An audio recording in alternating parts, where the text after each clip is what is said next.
آپ کیا فرماتے ہیں کہ بغیر ترجمے کے قرآن پڑھنا بھی فائدہ دیتا ہے یا ترجمے کے ساتھ ہی پڑھا جائے، کیا بہتر ہے؟ دونوں صورتیں مفید ہیں۔ قرآن مجید بغیر ترجمے کے پڑھنا بھی ثواب ہے، بالکل، ترجمے کے ساتھ پڑھنا اس سے زیادہ ثواب ہے۔ اچھا، دیکھیں نبی پاک صلی اللہ تعالیٰ علیہ وسلم نے ارشاد فرمایا کہ قرآن مجید کا ایک حرف پڑھنے پر 10 نیکیاں ہیں، سبحان اللہ، اور میں نہیں کہتا کہ الف لام میم یہ ایک حرف ہے، بلکہ الف ایک حرف ہے، لام دوسرا حرف ہے، میم تیسرا حرف ہے، ٹھیک۔ اب الف لام میم کے پڑھنے پر ثواب ہے، اس کا معنی آپ کو پتہ ہے؟ نہیں، بالکل نہیں پتہ، نہیں پتہ نا، تو اس کا مطلب یہ ہوا کہ معنی نہیں پتہ تب بھی پڑھنے میں ثواب ہے۔ سبحان اللہ، اور نبی پاک علیہ الصلوۃ والسلام نے مثال بھی الف لام میم کی دی ہے۔ کیا بات ہے، تو یہی معاملہ پورے قرآن کا ہے کہ پورا قرآن مجید آپ جہاں سے بھی پڑھیں گے آپ کو اس کے ہر حرف کے اوپر نیکی ثواب ملے گا۔ ماشاء اللہ، اچھا، نبی پاک علیہ الصلوۃ والسلام نے فرمایا کہ جو قل هو اللہ شریف کو ایک مرتبہ پڑھتا ہے تو یہ 1/3 قرآن کے برابر ہے، سبحان اللہ، یعنی 3 مرتبہ پڑھے جی، تو یہ ایک قرآن مجید پڑھنے کے برابر ہے۔ سبحان اللہ، کیا اس میں یہ ہے کہ وہ سمجھ کے پڑھے تو ہی یہ ثواب ملے گا، ویسے ثواب نہیں ملے گا؟ ایسا نہیں ہے، مطلقاً فرمایا ہے، یعنی قید نہیں ہے کہ سمجھ کے ہی پڑھے،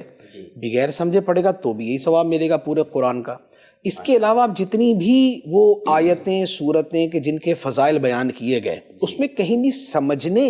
کی شرط نہیں ہے، یعنی سمجھنا ساتھ میں ہے تو نور علی نور، نور قرآن اور نور فہم قرآن، نور علی نور، لیکن یہ شرط نہیں ہے کہ اگر کوئی سمجھا نہیں تو اس کے لیے اس کا فائدہ ہی کوئی نہیں، اس کا ثواب ہی کوئی نہیں۔ جتنی بھی آیات پڑھنے کا فرمایا گیا، سورہ حشر کی آیتیں فرمایا کہ جو صبح پڑھے گا 70,000 فرشتے شام تک اس کے لیے دعا کرتے، جو شام کو پڑھتا ہے 70,000 فرشتے صبح تک اس کے لیے دعا کرتے۔ اس میں یہ شرط نہیں ہے کہ اس نے اس کو سمجھ کے آیتیں پڑھی ہوں، بغیر سمجھ کے پڑھی تو بھی ثواب ہے۔ آیت الکرسی رات کو پڑھیں گے تو شیطان سے حفاظت رہے گی، صبح تک شیطان سے بچت رہے گی، اس میں کوئی شرط نہیں ہے کہ وہ سمجھ کے پڑھے گا تو حفاظت رہے گی، ورنہ شیطان چڑھ دوڑے گا اس کے اوپر، ایسا کچھ نہیں۔ تو یہ جتنے بھی فضائل ہیں ان سب میں آپ یہ سمجھیں کہ وہ سب مطلق ہیں، سمجھ کے پڑھیں یا بغیر سمجھ کے پڑھیں، دونوں صورتوں میں وہ فوائد وہ فضائل مل جاتے ہیں۔ تو اس سے پتہ چلا کہ قرآن مجید کو سمجھ کے پڑھنا بہت اعلیٰ ہے، لیکن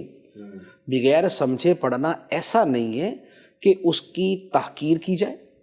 اسے بالکل کالعدم سمجھا جائے اور اسے بلٹل کیا جائے، ڈیگریڈ کیا جائے اور اس کو یوں کہیں کہ بھائی اس کی تو حیثیت ہی کوئی نہیں ہے، ایسا نہیں ہے۔